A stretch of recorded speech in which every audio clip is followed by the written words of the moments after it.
mà ṣe o, ọ̀pọ̀ èèyàn di aláìnílé lórí látàrí òjò àrọ̀rọ̀dá eléyìí tó ṣokùnfà omi wọlé àgbàrá ya ṣọ́ọ̀bù. Àgbàrá òjò wó ilé 8 ní Bọ̀rọ̀nú ó sì gbé èèyàn 23 lọ ní Adamawa.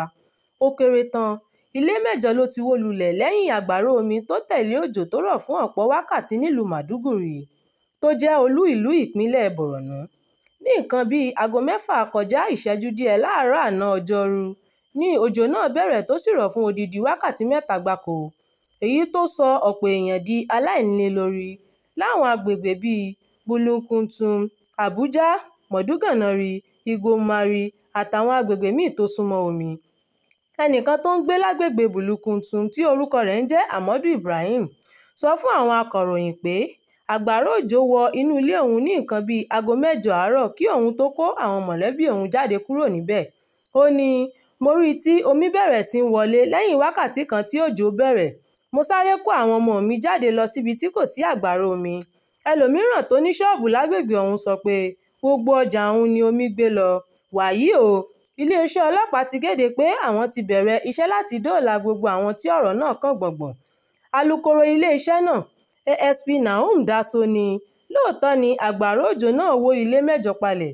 Daso sọ pé lẹ́yìn òjò àrọ̀rọ̀dá tó wáyé ní Maiduguri, Gomari, Bulunkutu, Jidari àtàwọn agbègbè míì, iléeṣẹ́ ọlọ́pàá ti bẹ̀rẹ̀ iṣẹ́ láti dóòlà àwọn tí ọ̀rọ̀ náà kàn.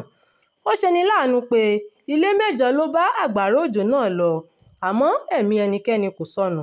Láti dènà rírú òfin, a ti kó àwọn ọlọ́pàá sí àwọn agbègbè tó ṣe kókó láti dáàbò bo dúkìá àwọn tọ́rọ̀ náà kàn. Ó kéré tán èèyàn 23 ni ẹ̀mí wọn sọnù nínú àgbàrá omi tó wáyé ní ìpínlẹ̀ Adamawa tí ọ̀pọ̀ àwọn ẹ̀mí sì farapa. Àgbàrá ọ̀hún wáyé lẹ́yìn tí òjò rọ̀ láti àfẹ̀mọ́jú ọjọ́ Àbámẹ́ta títí di àárọ̀ ọjọ́ Àìkú. Gómìnà ìpínlẹ̀ náà, Ahmadu Finitiri sọ pé yàtọ̀ sí àwọn 23 tó kù, ọ̀pọ̀ èèyàn làwọn ṣì ń wá o. Nígbà tó ń bá àwọn tí ìṣẹ̀lẹ̀ náà sọ di aláìrílégbé sọ̀rọ̀, ó ní ìṣẹ̀lẹ̀ ọ̀hún fa òun lọ́kàn yà, ó sì bà òun nínú jẹ́ gidi. Gẹ́gẹ́ bó ṣe sọ, àwọn ilé tí àwọn èèyàn ń kọ́ sí ojú ọ̀nà tó yẹ kí omi máa gbà kọjá ló ṣokùnfà àwọn ìṣẹ̀lẹ̀ omíyalé tó ń wáyé níbẹ̀. Ó ní tí a kò bá wá ojútùú sí bí omi ṣe ń ya wọ inú ìlú wa, ìyà yìí yóò tẹ̀síwájú láti máa jẹ àwọn lọ́dọọdún. Àmọ́ ṣá o, àkókò yìí kì í ṣe àkókò láti dá ẹnikẹ́ni lẹ́bi. Ó jẹ́ àkókò láti gbẹ́ àwọn gọ́tà tí omi yóò máa gbà kọjá. Ní ìparí oṣù karùn-ún ọdún 2025 yìí ni ìṣẹ̀lẹ̀ omíyalé kan kọlu ìlú Mokwa ní ìpínlẹ̀ Niger, èyí tó mú ẹ̀mí èèyàn tó lé lọ́gọ́rùn-ún lọ. Yàtọ̀ sí èèyàn bíi 169 tó kú níbẹ̀, èèyàn bíi 18 ló di àwátì gẹ́gẹ́ bí ìjọba ṣe sọ.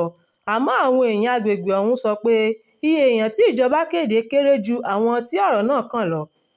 Ṣáájú ìṣẹ̀lẹ̀ yìí ni ìṣẹ̀lẹ̀ omíyalé kan ti kọ́kọ́ wáyé látàrí adágún omi tí wọ́n ṣí sílẹ̀, èyí tó wó ilé bíi 5,000. Àgbàrá omi náà tún gbẹ̀mí èèyàn 13 lẹ́yìn tó sọ àwọn bíi 6,000 di aláìnílé lórí. Onímọ̀ kan nípa ọ̀rọ̀ àyíká, ọ̀mọ̀wé Yusuf Idris Garba ní fásitì Bayero tó wà nínú Kano ti sọ pé ọ̀nà kan gbòógì tí ìjọba fi lè dẹ́kun ìṣẹ̀lẹ̀ omíyalé ní Nàìjíríà ni kó gbẹ́ àwọn gọ́tà tí omi yóò máa gbà kọjá. Lẹ́yìn èyí, ó ní àwọn aráàlú ní láti dẹ́kun bí wọ́n ṣe ń da ìdọ̀tí sí àwọn ibi tó yẹ kí omi máa gbà kọjá. Ọ̀mọ̀wé náà fi kún un pé àyípadà ojú ọjọ́ náà wà lára nǹkan tó fa ìṣẹ̀lẹ̀ omíyalé káàkiri àgbáyé. Ó wá rọ ìjọba láti ṣe àwọn ohun tó yẹ láti kojú àyípadà ojú ọjọ́ ọ̀hún. Ìròyìn yàjóyàjó fún ti àkókò yìí kò ní jù báyìí lọ. Ẹ má gbàgbé láti darapọ̀ mọ́ wa sórí ìkànnì Jígí Alára, ìkànnì 24 tó fìkàlẹ̀ sí ìlú Ìbàdàn, ìpínlẹ̀ Ọ̀yọ́. Abdulkareem Nimot ló ń jábọ̀ ìròyìn láti ìpínlẹ̀ Èkó.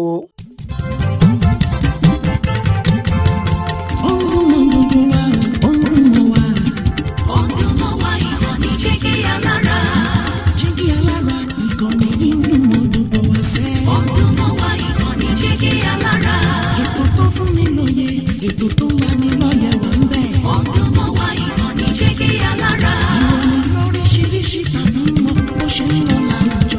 Ọdún mọ́ wá ìkànnì Jígí Alára. Ìkànnì Jígí